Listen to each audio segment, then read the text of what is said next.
시간이 되었으므로 우리 다 같이 사도신경 하심으로 수요 저녁 예배를 시작하겠습니다. 나는 전능하신 아버지 하나님 천지의 창조주를 믿습니다. 나는 그의 유일하신 아들 우리 주 예수 그리스도를 믿습니다. 그는 성령으로 잉태되어 동정녀 마리아에서 나시고 본디오 빌라도에게 고난을 받아 십자가에 못 박혀 죽으시고 장사된 지 사흘 만에 죽은 자 가운데서 다시 살아나셨으며 하늘에 오르시어 전능하신 아버지 하나님 우편에 앉아 계시다. 거기로부터 살아있는 자와 죽은 자를 심판하러 오십니다. 나는 성령을 거룩한 공교회와 성도의 교제와 죄를 용서받는 것과 몸의 부활과 영생을 믿습니다. 아멘. 우리 다 같이 찬송 부르겠습니다. 찬송가 우리 사순절을 생각하면서 이제 보혈의 찬송을 많이 부르려고 합니다. 269장 그 참혹한 십자가에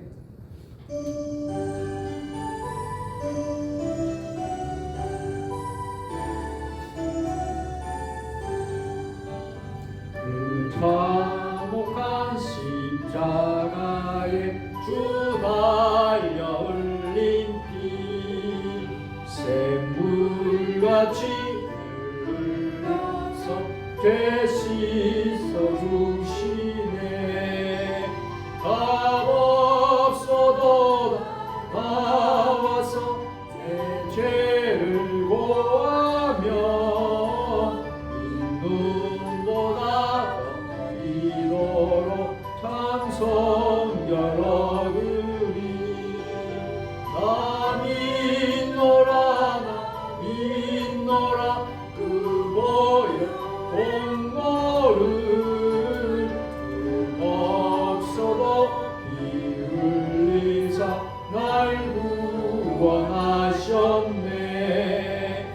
저 흉악한 한강도는 내 죄 깨달아 죄 없으신 주 예수를 구주로 믿었네. 내 지은 죄 닦아나 주 예수 믿으면 용서받은 강도같이 곧 구원하으리. 나 믿노라 그 보혈 공로를 그 없어도 피 흘리사 날 구원하셨네. 온 백성의 제사하신 하나님 어린 양 그 십자가 지심으로 온 인류 구했네. 저 영원한 나라에 다 같이 모여서 검은고 안곡조로 새 노래 부르리. 나 믿노라 그 보혈 공로를 그 없어도 피 흘리사 날 구원하셨네. 아멘. 오늘부터 우리가 사순절이 시작이 되는 날인데요. 특히 시간 우리가 합심해서 기도하는 시간을 갖도록 하겠습니다. 이 사순절 40일 동안 부활절을 준비하면서 예수님의 십자가를 묵상하고 또 예수님의 고난에 또 동참하면서 또 우리의 신앙이 절제하고 또 경건하고 또 우리가 참회하면서 거룩한 40일을 우리가 보낼 수 있도록 사순절 절기를 위해서 기도하시길 바랍니다. 두 번째로는 이 예배를 위해서 여러분들이 기도해 주시고, 이 예배 가운데 성부, 성자, 성령, 성삼위 우리 하나님 임재해 주시옵소서. 또 한없는 은혜를 베풀어 주시옵소서. 또 예배의 회복과 예배의 진정한 부흥이 일어날 수 있도록 기도해 주시길 바랍니다.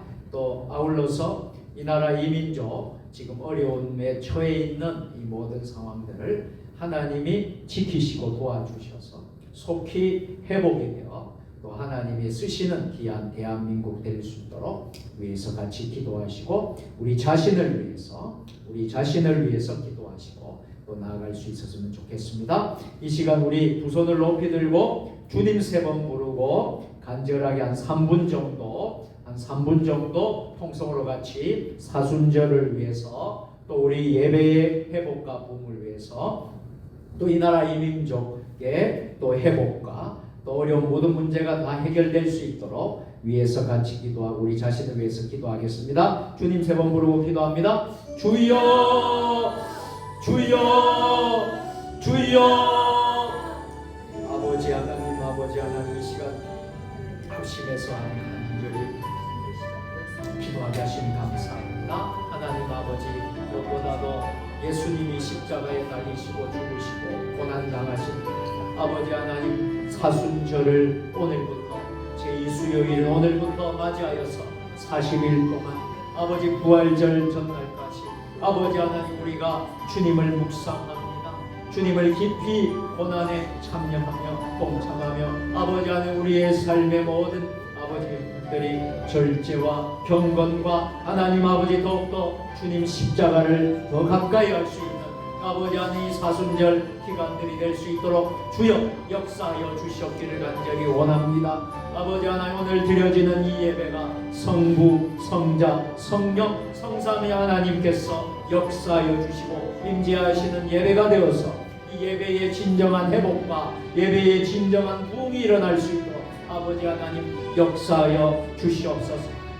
아버지 하나님 지금 대한민국에 처한 모든 어려운 이 상황들을 주님께서 다 알고 계시는 줄 믿습니다. 속히 하나님 아버지 이 나라의 민족 백성들이 아버지 하나님 이 모든 어려움 가운데서 회복되고 아버지 하나님 다 아버지 하나님 회복이 되어서 아버지 다시 한 번 더 대한민국이 세계에 우뚝 서는 나라가 되고 하나님을 잘 믿는 나라가 되고 아버지 하나님 앞에 은혜가 넘치는 이 나라의 백성들 될 수 있도록 아버지 하나님 역사하여 주시옵소서. 오직 공의를 아버지의 물같이 정의를 하수같이 흐르는 아버지 하나님 땅의 민족 되어질 수 있도록 아버지 하나님 역사하여 주시고 하나님 축복하여 주시고 아버지 하나님 오늘 우리 예배 가운데 우리 자신을 돌아봅니다. 아버지 하나님 앞에 더욱더 겸손하게 아버지 앞에 예배드리게 하여 주시고 아버지 하나님 모든 성도들이 아버지 하나님 사모하는 마음으로 주님을 인격적인 주님을 만나고 아버지 깊이 체험하는 아버지 오늘 3일밤 수예배 될 수 있도록 아버지 역사하여 주시옵소서. 아버지 은혜를 감사하여 주시고 아버지 새 봄을 또 하나님 맞이하여서 아버지 이제 아버지 하나님 우리의 신앙도 아버지 하나님 깨어나는 아버지 만물이 다시 아버지 깨어난다는 또 하나님 아버지 경칩을 맞이하여서 또 우리의 신앙도 믿음도 깨어나서 새 봄을 맞이할 수 있도록 아버지 하나님 더욱더 은혜를 다하여 주시옵소서. 하나님 함께하여 주실 줄 믿습니다. 이 모든 말씀을 지금도 살아계신 우리 구주 예수님의 이름으로 축복하며 감사하며 기도드리옵나이다. 아멘. 우리 함께 서로 인사하도록 하겠습니다. 오늘도 샬롬 샬롬입니다. 오늘도 승리하셨습니다. 감사합니다.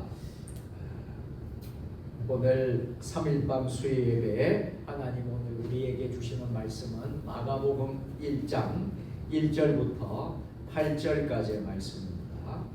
마가복음 1장 1절부터 8절까지에 있는 말씀을 우리 다 찾으셔서 한 절씩 교독으로 공독할 수 있도록 하겠습니다.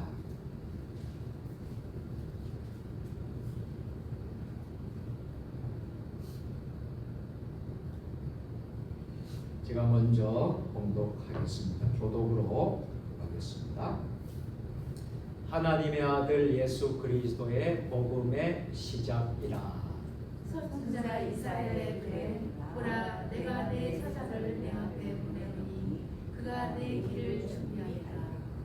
광야에 외치는 자의 소리가 있어 이르되 너희는 주의 길을 준비하라. 그의 오실 길을 걷게 하라. 기록된 것과 같이 세례 요한이 광야에 이르러 세상을 깨하니 세계 세대를 전파하니 온 유대 지방과 예루살렘 사람이 다 나아가 자기 죄를 자복하고 요단강에서 그에게 세례를 받더라.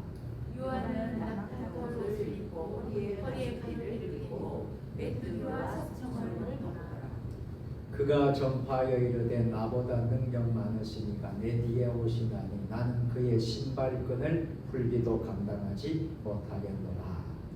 나는 너희에게 물로 세례를 베풀었거니와 그는 너희에게 성령으로 세례를 베푸시리라. 아멘. 오늘부터 마가복음 말씀을 함께 우리가 은혜를 나누려고 합니다. 마가복음 우리 전체 우리가 16장까지 있는데 마가복음을 우리가 함께 한 장씩 한 장씩 은혜를 또 받으면서 또 하나님의 말씀을 깨닫는 복된 3일밤 수요일가 되었으면 좋겠습니다. 우리가 오늘 교회력으로 보면요, 우리 강단에도 사순절 현수막이 걸려 있는데요. 오늘부터 사순절이 시작이 됩니다. 이 사순절은요, 제2 수요일부터 시작이 됩니다. 그래서 오늘이 교회력으로 제2 수요일이에요.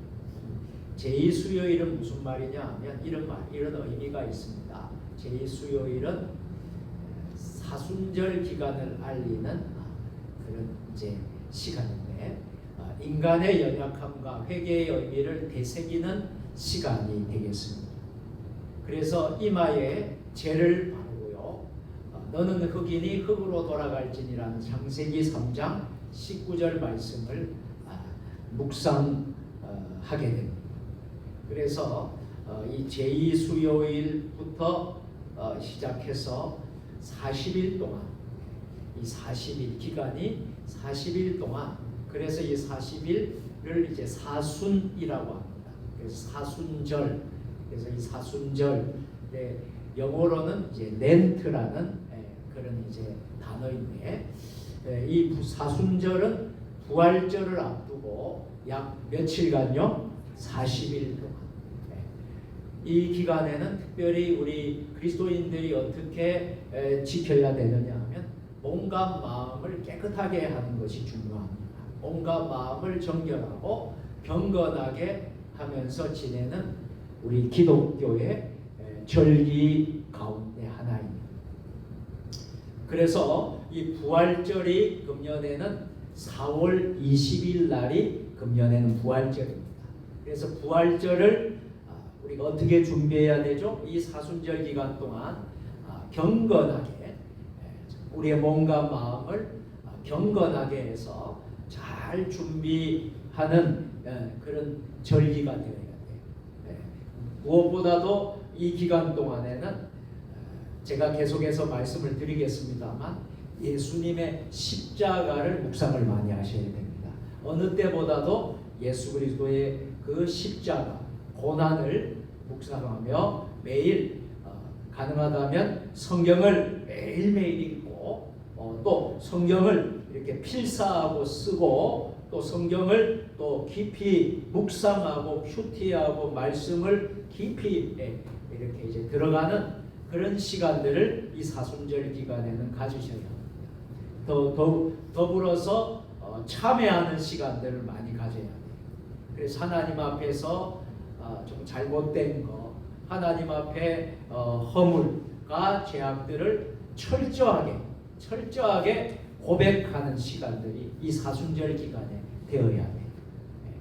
그리고 이제 절제하는 일들도 있어요. 그래서 즐거웠던 오락이라든지 쾌락이라든지 이런 것들을 좀 멀리하고 또 영적으로도 더 우리가 충만해져야 돼요. 그래서 내가 좀 세상에서 좋아했던 것이 있다 그러면 그런 부분들을 조금 절제하고 또 멈출 수 있으면 멈추고 어디에다 집중을 해야 되죠? 예수 그리스도의 십자가에 집중하는 시간들이 바로 사순절입니다. 때로는 우리가 금식도 하는 기간이 사순절이에요. 그래서 금식하면서 또 묵상하면서 교회마다 이 사순절을 그렇게 오늘날까지 지키고 있습니다. 그래서 사순절 기간에는 특별 새벽 기도회도 있는 교회들이 있고요. 또 저희 교회도 고난주간 한 주간 특별 새벽 기도를 하지 않습니까? 그렇게 하고 또 성금요일 성만찬 예배도 드리고 이러한 행사들을 사순절 기간에 가지게 될 것입니다. 그래서 아무튼 저와 여러분들이 2025년 이 사순절 오늘 제2수요일부터 시작이 되었기 때문에 4월 19일까지 40일간 저와 여러분들이 승리하시기를 주의 이름으로 축원합니다. 자, 한번 따라서 한번 해보겠습니다. 그리스도인의 삶과 사역. 오늘의 말씀의 제목입니다. 자, 우리 예수 믿는 사람들은 우리의 삶, 그리스도인으로서의 이 세상 가운데 어떻게 살아야 하는가 매우 중요한 것이죠. 동시에 또 우리가 어떻게 그리스도인으로서 사역을 해야 할 것인가, 맡은 바 사명을 잘 감당해야 할 것인가, 이 두 가지입니다. 이것을 오늘 말씀을 통해서 함께 우리가 은혜를 나누기를 원합니다. 요즘에는 대중매체가 많이 발달을 했어요. 그래서 굉장히 예전보다 아주 그 대중매체, 인터넷 또 그리고 여러 가지 정말 SNS라든지 유튜브라든지 또 여러 가지 방송 매체들이 많이 발달이 되어 있습니다. 그래서 특별히 이제 광고를 만들어서 이제 광고 하나를 할 때에 엄청난 효과가 있습니다. 그래서 광고 하나 제대로 잘 만들면요, 그 굉장한 효과를 가지고 있다는 것이죠. 그래서 사람들은 아프면 어디를 갑니까? 병원을 가잖아요. 병원에 가서 의사에게 자신의 아픈 곳을 증세를 이야기하고 진단을 받기도 합니다. 그런데 정말 그 의사들보다도 어떤 면에서 정보가 굉장히 많다 보니까 이미 그 내 병이 어떤 병인가 하는 거 다 찾아보고 검색하고 또 이렇게 하면서 이제 병원을 간다는 거예요. 그렇게 해서 심지어는 이런 약을 좀 주십시오. 의사한테 의사가 처방을 해야 될 약을 미리 다 알고 이런 약을 좀 주십시오 말까지 한다는 거예요. 그래서 요즘 시대는 참 첨단 또 최첨단 과학 시대이기 때문에 이제 많은 광고 이런 이제 내용들이 우리에게 많은 영향을 끼치는 것이 사실입니다. 그래서 오늘날의 기업이나 개인이나 할 것 없이 이런 광고를 통해서 자기 기업을 알리고 자기 개인을 알리는데 얼마나 많은 시간들을 할애하는지 몰라요. 그리고 또 그것이 많은 영향을 끼치는 것도 사실입니다. 우리 세종 주님의 교회도 제가 이제 교회에 홈페이지를 우리 박연옥 권사님이 홈페이지를 만들었어요. 그래서 세종주님의 교회 카페가 있습니다. 카페가 있고 또 제가 만든 게 우리 세종주님의 교회 TV를 만들었어요. 이 TV는 유튜브입니다. 그래서 요즘엔 유튜브 시대니까 그래서 세종주님의 교회 TV를 만들었습니다. 그리고 코로나 팬데믹 시대에 우리가 이제 예배드리기가 참 많이 힘들었을 때에 온라인 예배를 시작을 했습니다. 그래서 온라인 예배를 시작하면서 밴드를 만들었습니다. 밴드를 만들어서 성도들이 성전에서 예배를 드릴 수 없는 분들에게 이 밴드를 통해서 온라인으로 동시 예배를 드리기 시작했습니다. 이러한 매체들을 적극적으로 활용을 하고 있습니다. 이 우리 교회뿐만이 아니라 많은 교회들이 사실 그렇게 많이 하고 있습니다. 이게 좋은 게 뭐냐면요, 이게 지역을 초월한다. 다시 말해서 우리가 세종에 있는 교회지만 우리 유튜브나 우리 방송의 예배에 어느 곳에 있더라도 들어오기만 하면 같이 예배를 드릴 수 있다. 또 놀라운 사실은요, 10주년 기념 행사를 위해서 우리 교회에서 인도에 단기 선교를 갔습니다. 인도에 단기 선교를 간 이유는 뭐냐 하면 10주년 기념 교회를 세우기 위해서 이제 간 거예요. 인도에 장병욱 선교사님이 또 가이드해 주고 했기 때문에 우리가 또 인도에 10주년 기념교회로 로타교회를 짓기 위해서 그 당시에 건축원금을 모금을 해가지고 많이 이렇게 모아서 봉헌 예배를 드리게 된 거예요. 갔는데 어떤 마음이 들었느냐 하면 저에게 하나님께서 지혜를 주시기를, 그러면 지금 온라인 시대니까 이런 정보 매체를 가지고 인도에서 진행되는 모든 예배와 모든 사역과 이런 일들을 우리 한국에 있는 세종주님의 교회 성도들에게 같이 공유하면 좋겠다 하는 지혜가 생긴 거예요. 그래서 그 현장에서 우리가 시차도 많이 나고 시간적으로 많이 이렇게 차이도 나지만 그걸 했던 거예요. 여러분들 보셨죠? 그래서 여러분 우리 한국에서 같이 예배를 여러분 드리시는 분들이 많죠? 장본사님 그렇죠? 그렇게 여러분들 많이 하셨을 겁니다. 자, 어떤 면에서 이렇게 이 방송 매체 이런 것들이 참 선교의 복음에 참 좋은 도구가 되고 있다라는 거예요. 여러분 어떻게 우리 세종주님의 교회를 알릴 수 있겠습니까? 옛날에는 돌아다니면서 세종주님의 교회가 이런 교회입니다, 저런 교회입니다 하면서 많이 했다면 지금은 정보화 시대예요.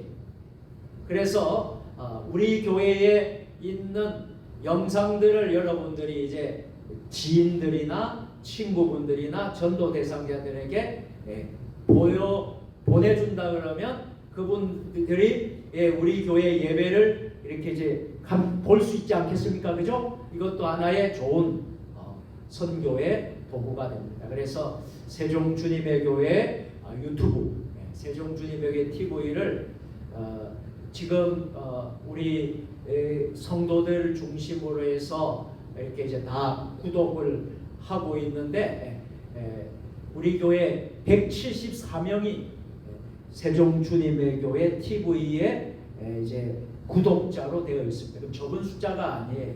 174명이면 여기에는 이제 우리 교인들도 있지만 우리 교인이 아닌 교인들도 있고 또 해외에 있는 선교사님들 있고 다양한 분들이 있어요.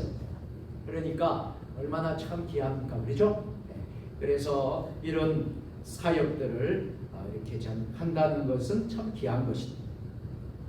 제가 왜 이런 이야기를 하느냐 하면요, 우리 그리스도인들이 어떤 사람인가 하는 겁니다. 자, 예수 믿는 사람들 역시 가만히 있는 것이 아니라 예수 믿는 사람들은 그리스도인의 편지입니다. 또 그리스도의 향기입니다. 그래서 예수 믿는 사람들은 내 온갖 마음에서 내 모든 부분에서 드러나야 되는 거죠. 알려져야 되는 거예요. 그리고 또 편지가 되고 향기가 돼야 돼요. 그래서 그리스도를 선전하고 그리스도를 광고하고 선전하고 복음을 전파해야 될 책임이 있는 사람이 누구라고요? 예수 그리스도를 믿는 사람들. 마치 여러분 정보화 시대에 이런 많은 것들을 알리고 홍보하고 기업은 기업대로 홍보하고 많은 에너지를 해서 다해서 하지 않습니까? 마찬가지로 여러분들이 그리스도를 알려야 될 사명 오늘 저와 여러분들에게 있는 줄로 믿습니다. 그런 면에서 오늘 세례 요한이라는 사람이 마가복음 서두에 이제 나오게 되는데 세례 요한의 그 사역을 우리가 이제 본받을 필요가 있습니다. 그 세례 요한의 사역은 어떤 사역이었습니까? 그리스도의 복음을 전파하는 우리들에게 아주 중요한 자세와 또 책임을 알려주는 귀한 사자의 모습을 우리에게 보여주고 있다는 것입니다. 자, 먼저 첫째로 종말론적 삶을 살아야 한다라는 거예요. 여러분 종말론적이라는 말은 뭐냐? 굉장히 중요한 말인데 이것은 우리 예수 믿는 사람들은 이 땅이 다가 아니에요. 우리가 하나님 나라를 지향하고 하나님 나라를 소망하는 사람이에요. 이 땅에 연연하는 사람이 아니에요. 이 종말론적인 삶을 산다는 것은 무엇입니까? 하늘을 준비하는 삶이에요. 재림, 그리스도의 재림을 기대하고 준비하는 그런 삶을 말하고 있는 거예요. 자, 예수님 당시에는요, 종종 왕이 지방을 이제 순시할 때나 또 지방 또 도시 이런 곳을 방문할 때마다 먼저 왕이 간 게 아니에요. 왕보다 먼저 간 사람이 있습니다. 그 사람들을 말할 때 사자라고 했어요. 사자를 미리 보내는 거예요. 가령 우리가 부산이라는 곳을 왕이 가야 된다고 하십시다. 그러면 왕이 부산에 먼저 가는 게 아니에요. 누구를 보내냐면 사자를 먼저 보내서 가게 한 거예요. 여러분 이해가 되시죠? 사자가 왕보다 먼저 앞서 왕이 방관 지역을 찾아가는 목적이 있었습니다. 왕이 여행하거나 방문하기에 적합한가를 미리 관정하고 예비하는 것이 없다라는 거예요.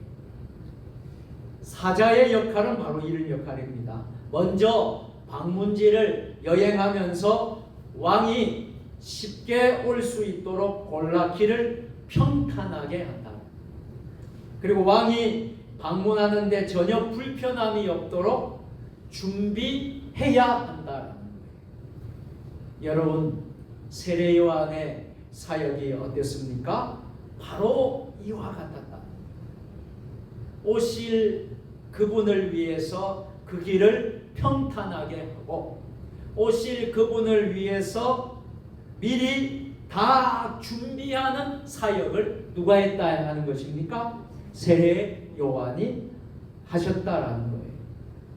그는 자신의 사역을 행하기 위해서 세상 사람들과는 다르게 생활을 했습니다. 경건하게. 정말 일반적인 세상 사람들과 같이 살지 않았습니다. 주님을 준비하는 자로서 그의 길을 평탄케 하는 자로서 그의 삶은 다른 삶을 살았다는 거예요. 자, 구체적으로 보게 되면요, 다른 사람들과 달리 이 세례 요한은 어디에서 생활을 했습니까? 광야에서 생활을 했다. 광야의 삶을 살았다는 거예요.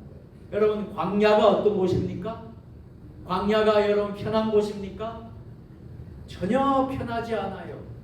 전혀 편하지 않고 광야는 참 불편한 곳입니다. 그런데 세례 요한은 광야에서 생활했다라는 거예요. 또 세례 요한은 약대 털옷을 입었다 그랬어요. 그리고 가죽띠를 띄었다라고 했습니다. 여러분, 약대 털옷이 무엇입니까? 약대 털옷은 당시 가난한 사람들이 입는 옷이었다는 거예요. 가죽띠는 복음을 전파하기 쉽게 편하도록, 복음 전파에 활동하기 편하도록 긴 옷을 묶는 것이었다라는 겁니다. 이런 점을 볼 때 세례 요한은 진정 세례 요한이 가난해서 약대 털옷을 입고 메뚜기와 석청을 먹었을까요? 아닙니다. 세례 요한은 그렇게 안 해도 될 사람이에요.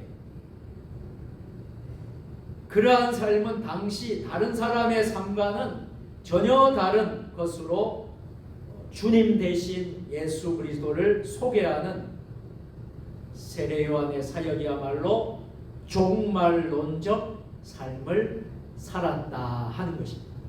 세례 요한의 삶이 바로 종말론적 삶을 산 사람이다 하는 것을 여러분들에게 말씀을 드리려고 하는 것입니다. 이 세례 요한의 이러한 삶은 오늘 이 시대, 어떻게 보면 종말의 시대를 살아가는 저와 여러분에게 우리가 본받아야 될, 우리가 취해야 될 삶이라고 생각이 됩니다. 자, 세례 요한의 삶이 당시 사람들과 전혀 다른 것처럼 우리 그리스도인의 삶 역시 이 세상을 살아가는 동안 세상 사람들과 같이 똑같은 삶을 사는 것이 아니라 세상 사람들이 추구하는 삶과는 우리는 좀 반대적인 삶, 다시 말해서 우리는 종말론적인 삶, 또 예수 그리스도의 중심의 삶, 하늘의 소망을 두는 삶, 주님을 기다리고 또 준비하는 삶, 이런 삶으로 살아야 된다는 말씀입니다. 신약 성경 27권 가운데 13권을 기록했던 여러분 사도 바울을 잘 아시죠? 이 사도 바울은 로마 교회 교인들에게 편지를 했습니다. 로마 교회 교인들에게 편지한 서신이 여러분 잘 알고 있는 로마서이죠. 이 로마서를 기록하면서 뭐라고 말했습니까? 사도 바울이 이 세대를 본받으라고 했습니까? 이 세대를 본받지 말라고 말씀했습니까? 본받지 말라고 말씀하셨죠. 왜 이런 말씀을 하셨을 것 같아요? 이 세상 사람들은 하나님 나라에 대한 소망이 없기 때문입니다. 철저히 이 세대를 살아가는 사람들은요, 이 세상의 현세적인 삶을 살아간다는 거예요. 현재의 삶을 즐기며 편안하게 누리며 권세와 권력과 명예를, 물질을 추구하며 산다는 것입니다. 그러나 여러분, 우리 그리스도인들은 어떻게 살아야 한다고 했습니까? 이와는 반대로 우리는 하나님의 영광을 위하여 살아야 될 줄로 믿습니다. 그래서 사도 바울이 늘 강조하는 거, 위주생사, 나는 주를 위해서 사는데 나는 살아도 주를 위해서 살고 죽어도 주를 위해서 죽는다. 나는 사나 죽으나 주의 것입니다. 할렐루야. 철저히 주님을 위한 삶이에요. 주님을 위한 신앙이고 주님을 위한 신학이고 정말 하늘에 소망을 두는 삶이고 이 땅에 연연하고 현세적인 현실적인 삶만 살아가지 않습니다. 이것이 바로 그리스도인의 삶이라는 거예요. 자, 우리가 정말 본받고 가장 존경하는 분이 우리 예수님이시잖아요. 그래서 우리는 예수님이 가는 길을 따라가려고 하지 않습니까? 예수님의 삶을 본받으려고 하지 않습니까? 그럼 예수님께서도 어떻게 말씀하셨죠?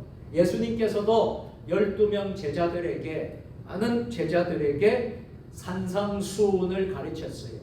산상수훈을 다른 말로 산상보훈이라고도 하는데 산상수훈은 마태복음 5장, 마태복음 6장, 마태복음 7장 3장에 걸쳐 있는 내용이 바로 산상수훈이에요.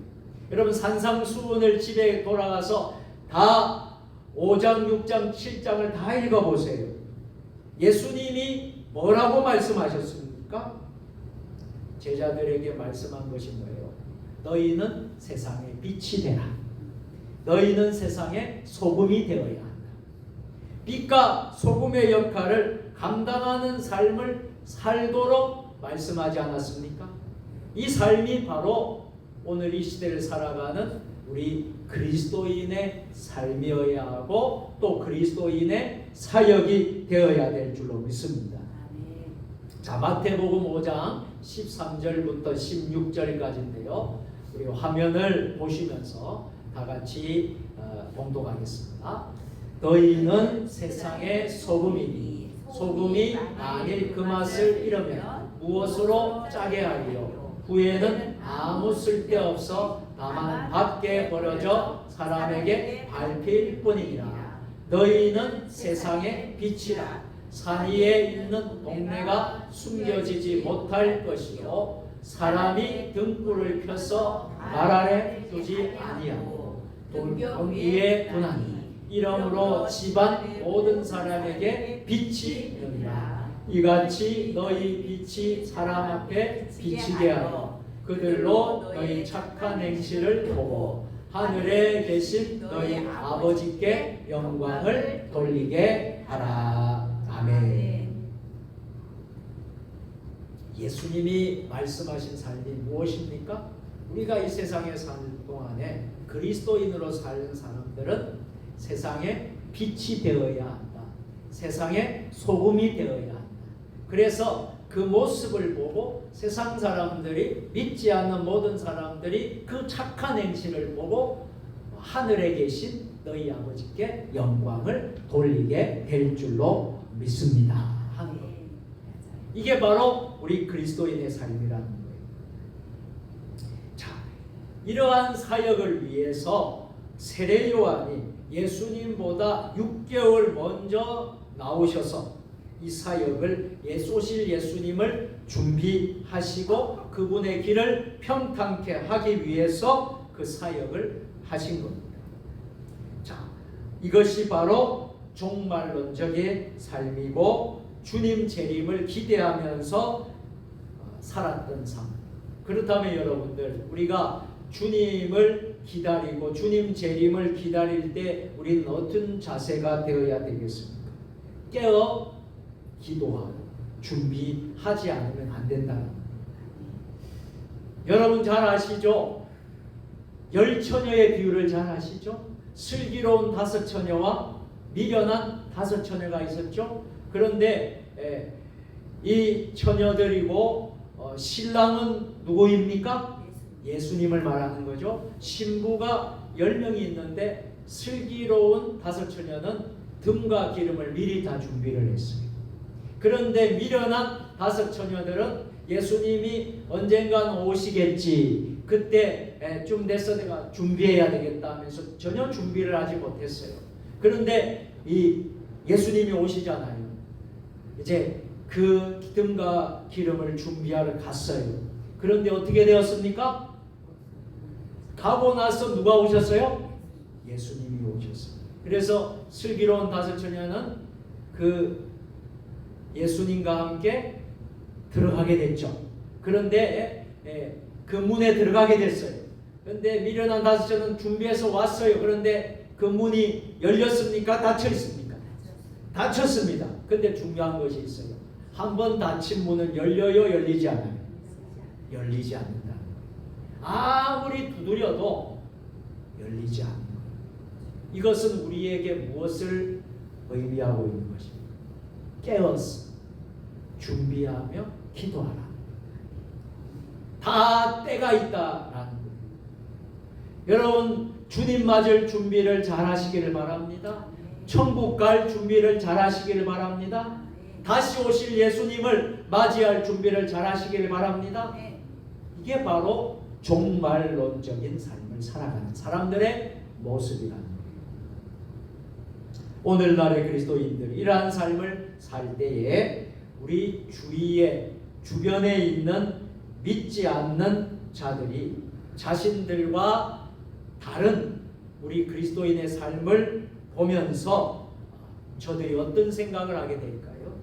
야, 예수 믿는 사람들은 뭔가 달라도 참 다르는 분들이고, 우리는 정말 세속화되어 있고 죄에 물들어 있고 오염되고 정말 이런 죄를 지으면서 살지만, 저 예수 믿는 사람들은 저렇게 깨끗하게 살려고 하고, 저렇게 정말 바르게 살려고 하고, 정직하게 살려고 하고, 저렇게 모범적으로 사는 사람이구나. 그러면서 저들이 어떻게 생각할까요? 하나님을 경외하지 않겠습니까? 하나님을 인식하게 되고 그분을 경외하고 두려워하게 될 거예요. 다시 말해서 우리 믿는 믿음의 사람들을 존중해주고 존경해주고 여러분 칭찬해주고 그렇게 될 것이라고 생각이 됩니다. 자, 우리가 그런 삶을 살아야 되지 않겠습니까? 우리 교회가 그런 교회가 되어야 되지 않겠습니까? 자, 두 번째로 그리스도인의 삶과 사역은 어떤 것인가? 회개를 선포해야. 여러분, 세례 요한이 이 땅에 오신 목적은 우리 주님을 준비하고 주님의 길을 평탄하게 하기 위해서 왔지만, 주의 길을 예비하기 위해서 보냄을 받은 사자, 미리 가서 준비하고 하는 사자로서 세례 요한이 왔습니다. 그는 그 사명을 감당하기 위해서 당시 사회에 아주 형식적이고 아주 물질적이고 정치적인 신앙관을 가졌던 당시 유대인들, 당시의 유대인들의 죄를 고발하면서 세례 요한이 어떻게 선포하고 있습니까? 저들의 죄를 회개를 촉구하고 있습니다. 그래서 마가복음의 저자인 마가는 주 대신 예수를 높이고 강조하기 위해서 세례 요한의 사역을 구체적으로 언급하고 있지는 않지만, 여러분 또 마태복음을 여러분들이 읽어보면 세례 요한은 당시 유대와 종교 지도자들이었던 당시 바리새인, 또 서기관, 사두개인, 이런 이들을 향해서 세례 요한이 뭐라고 선포했습니까? 독사의 자식들이라고 부르면서 그들에게 하나님의 진노의 심판이 임할 것이라고 선포하지 않았습니까? 한번 말씀을 한번 찾아보시죠. 마태복음 3장 7절입니다. 이것은 세례 요한이 서기관과 바리새인과 사두개인들에게 선포한 거예요. 자, 같이 읽겠습니다. 시작. 요한이 많은 바리새인과 사두개인들이 세례 베푸는 데로 오는 것을 보고 이르되, 독사의 자식들아, 누가 너희를 가르쳐 임박한 진노를 피하라 하더라. 당시에 하나님을 믿는다고 하는 지도자들이 물질적이고 세속적이고 형식적이고 정치적인 신앙관을 가졌던 저들에게 세례 요한이 뭐라고 말합니까? 독사의 자식들아, 하나님의 진노를 선포하고 있습니다. 세례 요한은 청중들에게 과감히 자신들의 실체인 죄인됨을 바라볼 수 있도록 선포하고, 그리고 회개를 촉구하고 있습니다. 왜냐하면 자신의 죄인됨의 자각과 회개함이 없이는 진정으로 그리스도인으로 살아갈 수 없고, 또 저들이 하나님의 나라에 들어갈 수 없다라는 것을 강조하고 있는 것입니다. 그래서 오늘 저희들의 신앙도 한번 돌아보십시오. 우리가 철저히 하나님 앞에 회개하지 않으면, 철저히 하나님 앞에 무릎 꿇고 우리의 허물과 잘못을 다 회개하지 않는다면 우리는 결단코 하나님 나라에 들어갈 수가 없다라는 사실입니다. 과거에 우리 나라의 교회사를 보면요, 시대마다 교회는 끊임없이 회개를 선포하였습니다. 이 회개라는 것이 굉장히 중요한 것을 차지하게 됩니다. 여러분 잘 아는 1907년도에 평양 장대원 교회에서 무슨 일이 일어났습니까? 평양 대부흥운동이 일어났죠. 그래서 부흥이 원산 그 이웃에 있는 모든 지역까지 다 번져가면서 복음이 남쪽까지도 엄청난 그 대부흥이 일어난 것을 여러분 기억하고 계실 줄 압니다. 그때 일어나게 된 것은 무엇에부터 출발한 줄 아십니까? 회개로부터 출발합니다. 회개. 그러니 회개 운동이 결국에는 부흥운동으로 바뀌게 된 거예요. 대부흥운동이 일어난 거예요. 여러분 교회사를 보면 교회는 끊임없이 회개를 선포했습니다. 오늘날 이 시대에도 교회가 회개 운동을 해야 합니다. 가정이, 교회가, 우리의 사회가 잘못된 모든 부분에 있어서 회개를 선포해야 된다고 저는 믿습니다.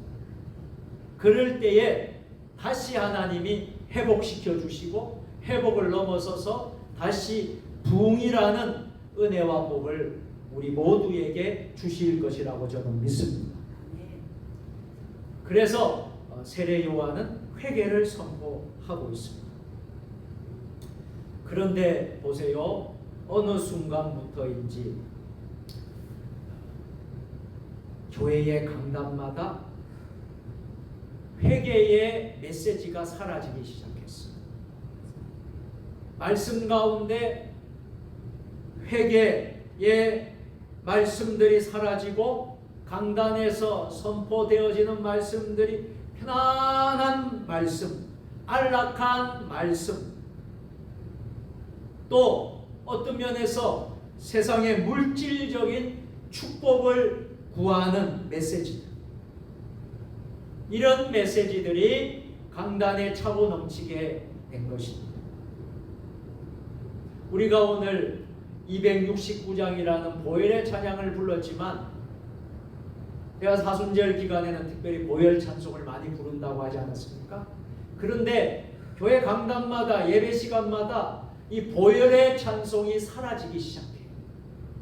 보혈의 찬송을 우리가 정말 예전에는 많이 불렀습니다. 예배 때마다 많이 불렀습니다.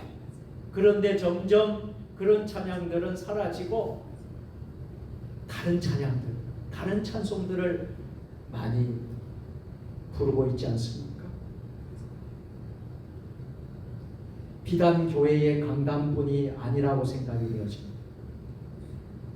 우리 그리스도인들도 보면 예수를 믿지 않는 불신자인 이웃에게 회개와 예수 그리스도에 관하여 선포하고 전하기보다는 예수 믿지 않는 분들에게 어떻게 전하느냐 하면, 교회에 나가면 복을 받습니다. 교회에 나가면 병이 낫습니다.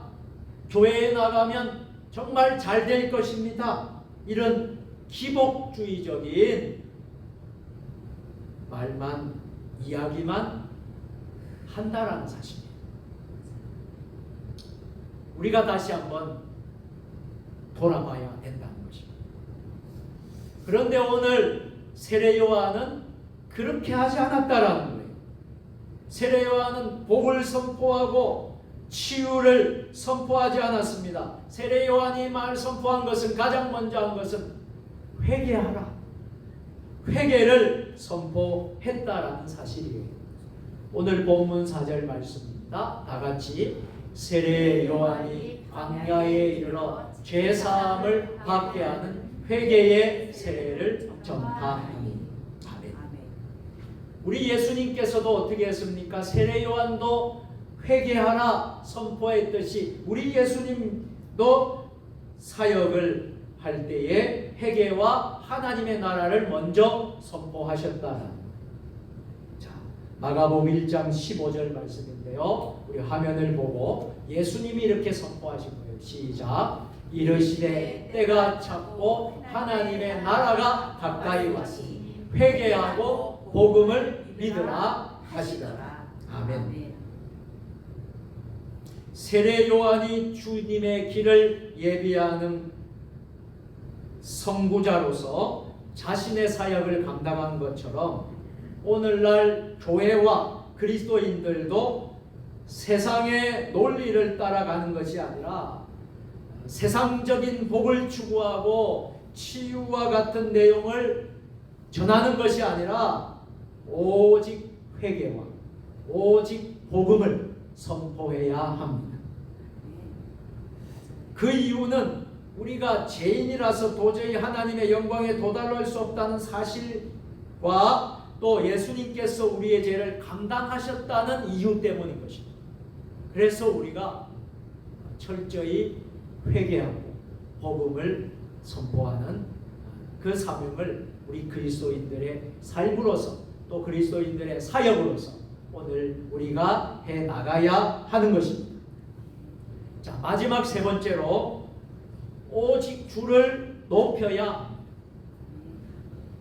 세례 요한이요 요단강에서 회개의 세례를 베풀고 복음을 선포했을 때에 어떤 일이 일어났습니까? 많은 무리들이, 많은 사람들이 세례 요한의 가르침을 받고 세례를 받기 위해서 예루살렘은 물론이거니와 유대 지방 전 지역에서, 전 사방에서 누구에게? 세례 요한에게 찾아오고 뭐 하려고요? 세례 요한에게 세례를 가르침을 받고 세례를 받기 위해서 나왔던 것입니다.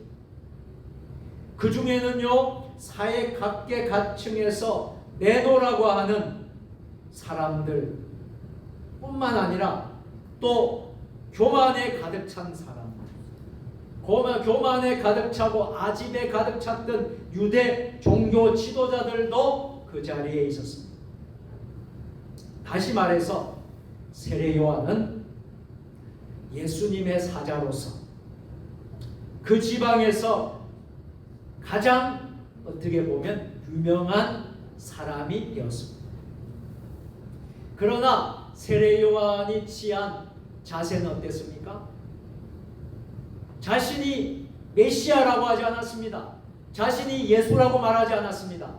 그렇게 인기가 있고 사람들이 볼 때 세례 요한이 메시아인 줄 알았어요. 세례 요한이 예수님인 줄 알았어요. 그런데 어떻게 했습니까? 세례 요한은 자신의 명성에 아랑곳하지 않고 자신의 본연의 의무에 충실하였습니다.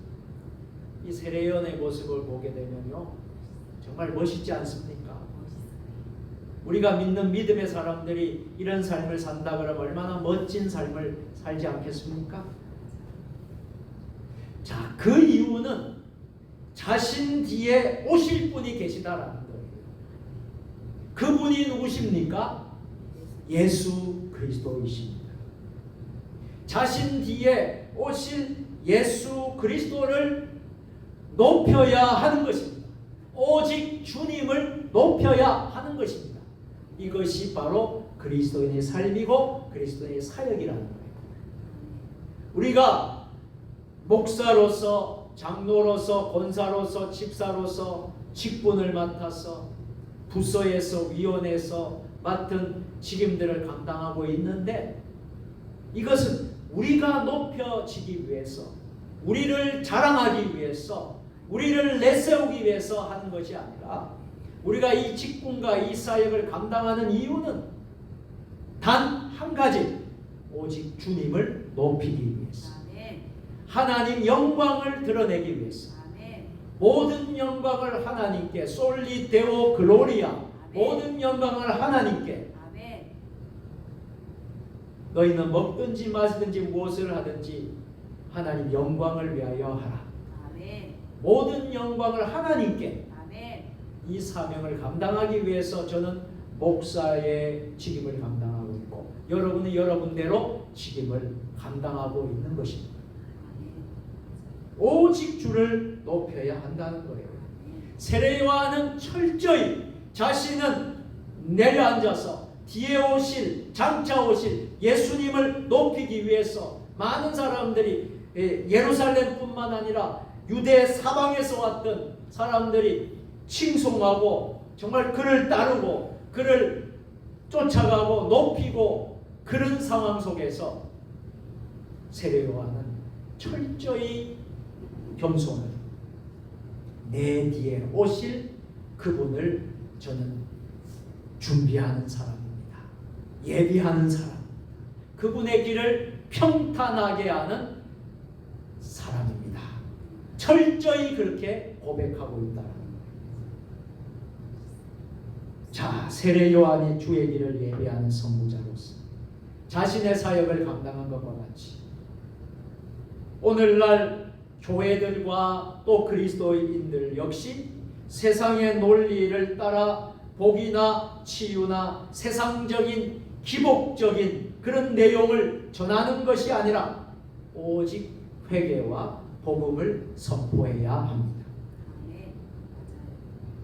그것은 우리가 죄인이라서 도저히 하나님의 영광에 도달할 수 없다는 사실과 예수님께서 우리의 죄를 다 감당시켰다 하는 것을 우리가 고백하기 때문에 가능한 것입니다. 자, 세례 요한은 결국 자기 자신을 내려놓습니다. 그는 자신을 위대하다고 떠받드는 사람들 앞에서 자신을 소개할 때 주 대신 예수 그리스도의 신발끈조차, 신들매를 풀지도 못한 신발끈조차도 풀 수 없을 정도의 나는 천한 사람입니다. 자신을 소개하면서 주님을 더 높이고 성령으로 세례를 주실 분이 계십니다. 나는 물로 세례를 주지만 장차 오실 분은 성령으로 세례를 주실 예수님을 분명하게 선포하고 있는 것입니다. 자, 오늘 본문 7절과 8절 말씀 다 같이 읽겠습니다. 그가 전파하여 이르되 나보다 능력 많으신 이가 내 뒤에 오시나니 나는 그의 신발끈을 풀기도 감당하지 못하겠노라. 나는 너희에게 물로 세례를 베풀거든 그는 너희에게 성령으로 세례를 베푸시리라. 아멘. 이처럼 세례 요한은 높아지는 자신의 명성에도 불구하고 그는 사자로서 본인의 임무에만 충실하였습니다. 그러나 오늘날의 그리스도인들은 어떠한 모습을 취하고 있습니까? 세례 요한이 취했던 자세와는 정반대의 자세를 취하고 있지는 않습니까? 우리는 오늘날 교회에서 직분을 가진 자들이 그 직분의 진정한 의미가 섬기는 것임을 망각하고 권력을 소유한 것으로 착각하여 권세를 부리는 모습을 종종 교회 안에서 볼 수가 있습니다. 또한 대중매체를 통해서 또는 특별한 신유 은사 같은 것으로 인해서 사회적으로 많이 알려졌을 때에 교만이 들어가서 그리스도가 전파되기보다는 그 은사를 행하는 자들이 더 유명해지는 경우들을 종종 보게 됩니다. 그러한 이러한 모습들은 결코 사자로서 진여할 그리스도의 본연의 자세가 아닙니다. 신앙생활의 연조가 길어지고 은사를 받은 자들에게 조심하고 경계해야 될 것은 바로 이런 것입니다. 내가 오랫동안 신앙생활을 했으니까 누구보다도 성경에 대해서 많이 알고 또 많은 또 은사도 받았고 많은 능력도 받았다. 그럴 때에 교만해질 수 있습니다. 하나님께 영광을 올려야 되는데 자기 자신이 영광을 받게 됩니다. 주님을 높이는 삶을 살아야 되는데 자기 자신이 높아지는 삶. 이런 일이 생기지 않도록 경계해야 할 것입니다. 이제 말씀을 마치도록 하겠습니다. 오늘 마가복음 우리가 첫 시간을 시작을 했는데 오늘 이 첫 시간에 우리에게 주신 말씀은요, 무엇이었습니까? 우리 그리스도인들이 어떻게 살아야 할 것인가 하는 것과 또 이 땅에서 우리 그리스도인들이 어떤 사역을 펼쳐나가야 하는가 하는 말씀을 나누었습니다. 저와 여러분들 늘 주님 안에서 세례요한과 같이 오직 그리스도만 드러내는 모든 삶을 살기를 바랍니다. 아멘. 그러기 위해서는 종말론적 삶을 사시기를 바랍니다. 아멘. 회개를 선포하며 나아가시기를 바랍니다. 아멘. 오직 주를 높이며 사시기를 바랍니다. 아멘. 이 세 가지를 꼭 기억하시고 기도의 제목으로 삼으시기를 주의 이름으로 축원합니다. 기도하겠습니다. 사랑과 은혜가 충만하신 살아계신 우리 하나님 아버지, 오늘부터 마가복음을 시작을 했습니다. 마가복음을 통하여서 우리 예수 그리스도의 그 삶의 모습과 진정 우리 그리스도인들이 시대에 살아가야 될 사역과 사명을 잘 감당할 수 있는 저희들 되게 하여 주시옵소서. 우리 구주 예수님의 이름으로 축복하며 감사하며 기도드리옵나이다. 아멘. 교회 소식을 전하도록 하겠습니다. 주보와 화면을 여러분들이 참조해 주시면 좋겠습니다. 이제 경건과 제자훈련의 사순절 기간을 맞이했습니다. 오늘 3월 5일부터 시작해서 4월 19일까지 40일 동안 경건과 제자훈련의 사순절 기간입니다. 자, 우리가 지난 주일날 전도 1일 봉회를 했는데 주님 은혜 가운데 아주 잘 마치게 된 것을 감사를 드립니다. 우리 교회를 위해서 또 앞으로 더 큰 부흥을 위해서 다 같이 힘써 주시기를 부탁을 드리겠습니다. 이번 돌아오는 주일은 사순절 첫 번째 주일로 지키게 되는데, 자, 사순절 절기의 예전 색깔은 보라색입니다. 자, 보라색의 의미도 여러분들이 알고 신앙생활을 하게 되면 신앙생활에 매우 유익함을 가지게 됩니다. 이 보라색의 의미는 여기 보시다시피 순환절과 순환절, 고난절을 말하고 있습니다. 사순절을 말하고 있습니다. 사순절과 대림절에 사용되는 예전 색깔입니다. 또 대림절에는 오시는 왕의 위엄과 존엄, 기다림을 상징하고요. 이 사순절에는요, 청결과 영적 씻음을, 참회를 의미하는 색깔입니다. 이 색깔이 굉장한 영적인 의미가 있겠죠. 그래서 한 40일 동안 이런 마음으로 여러분들이 믿음생활, 신앙생활 하셔서 하나님이 기뻐하시는 주의 자녀들이 다 되었으면 좋겠습니다. 자, 그래서 우리 교회에서는 올해도 사순절 성경 필사 서바이벌 요한복음, 올해는 요한복음을 다 쓰는 그런 시간을 가지려고 합니다. 그래서 오늘부터 여러분들이 시작하시고요, 4월 19일까지, 4월 9일이 아니라 19일까지 여러분 다 준비하시고 4월 20일 날 부활절 날 이 강단에다가 여러분들이 다 봉헌을 올려놓으시면 되겠습니다. 자, 이번 주일은 여전도회 헌신 예배로 드리게 됩니다. 그래서 우리 여전도회가 헌신을 다짐하면서 1년을 헌신을 다짐하면서 예배 드리는 아주 1년에 한 번 드리는 그런 귀한 헌신 예배이기 때문에 또 여전도회들이 잘 준비하시고 또 순서 맡으신 분뿐만 아니라 모든 회원들이 다 참석하셔서 우리가 헌신하는 귀한 시간이 될 수 있게 되기를 바랍니다. 이번 주부터 이제 금요 기도회가 다시 시작이 됩니다. 금요 기도회가 8시 반이 아니라 8시입니다. 기억하십시오. 예전에는 8시 반으로 모였는데 이제 8시로 이제 고정적으로 하겠습니다. 8시에 모이도록 하겠습니다. 그리고 구역 예배가 이번 주부터 다시 다 시작이 됩니다. 그래서 구역장님 인도하에 구역 예배를 잘 드려주시기를 부탁을 드리겠습니다. 자, 매일 밤 기도회가 계속되고 있습니다. 그래서 여러분들 기억하시고 또 교회에 오셔서 기도해 주시고 또 못 오시는 분들은 있는 처소에서 여러분 기도해 주시기를 부탁을 드리겠습니다. 세이브 코리아 국가 비상기도회 계속되고 있습니다. 나라와 민족을 위해서 여러분들이 계속해서 여러분들이 기도 많이 해 주시기를 부탁을 드리겠습니다.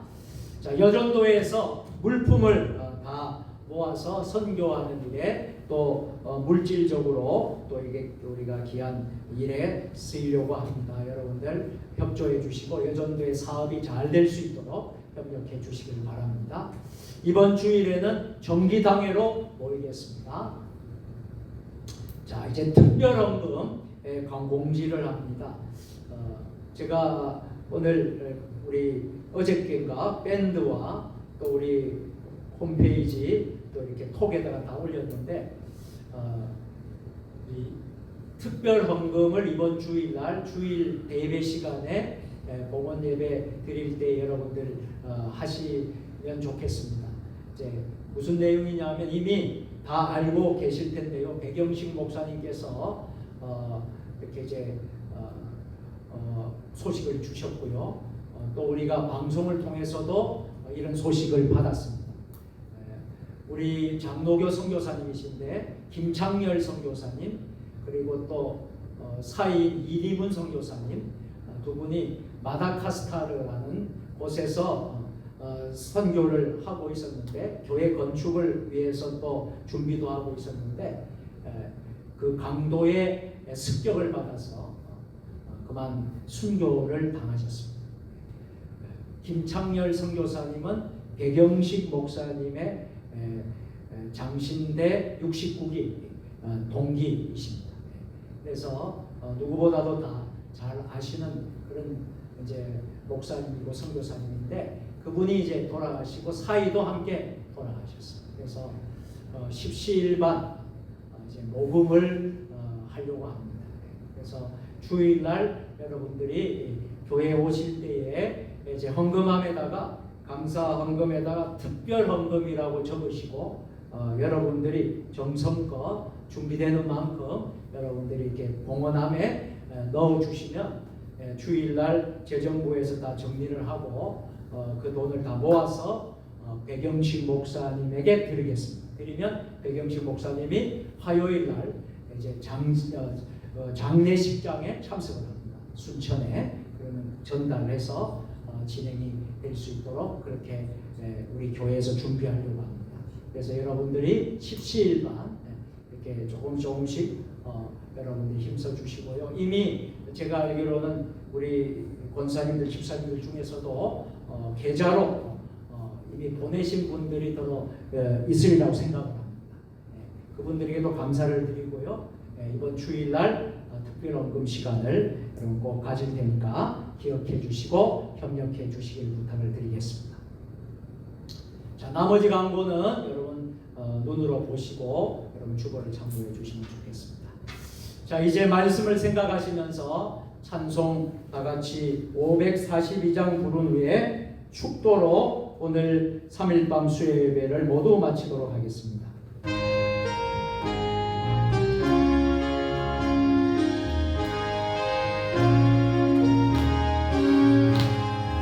구주의 솔직한 심히 기쁜 일생 영생 허락받았으니 얼씨나 주었도다. 예수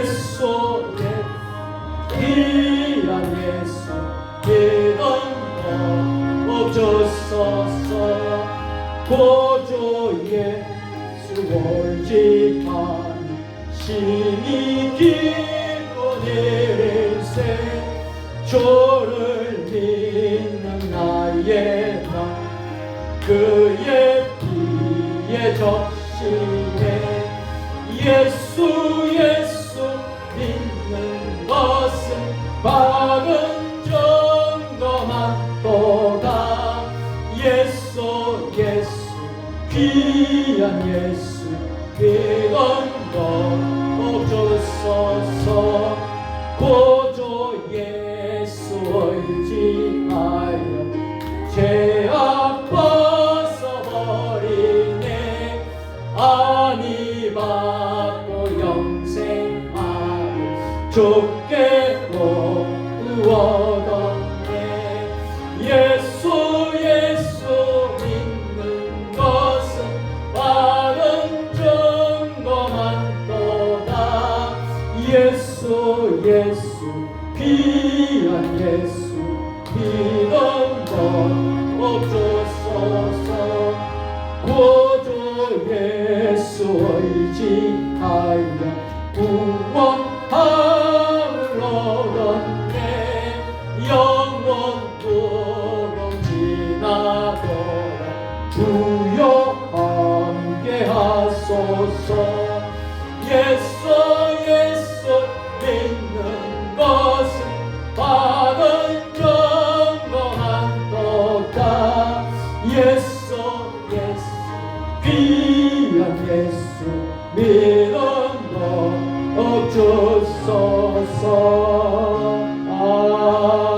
아멘. 기도하시겠습니다. 이제는 우리 주 예수 그리스도의 은혜와 아버지 하나님 무한하신 사랑하심과 성령의 감화감동 역사 교통위로 교제하시니 오늘 3일밤 수예배를 드리며 그리스도인의 삶과 사역에 대해서 묵상하였습니다. 우리가 이 시대를 살면서 예수 믿는 그리스도인의 삶으로서 또 그리스도인의 사역이 어떤 삶을 살고 사역을 해야 될 것인지 깨닫게 하여 주시고 결단하며 나아가는 세종 주님의 교회 모든 성도들 머리 주신 가정과 일터와 직장과 우리 세종 주님의 교회 한국교회 이 나라 민족 역사 위에 세계 열방 모든 선교사님들 사역 위에 지금부터 영원까지 함께 하시옵기를 간절히 축원하옵나이다. 아멘.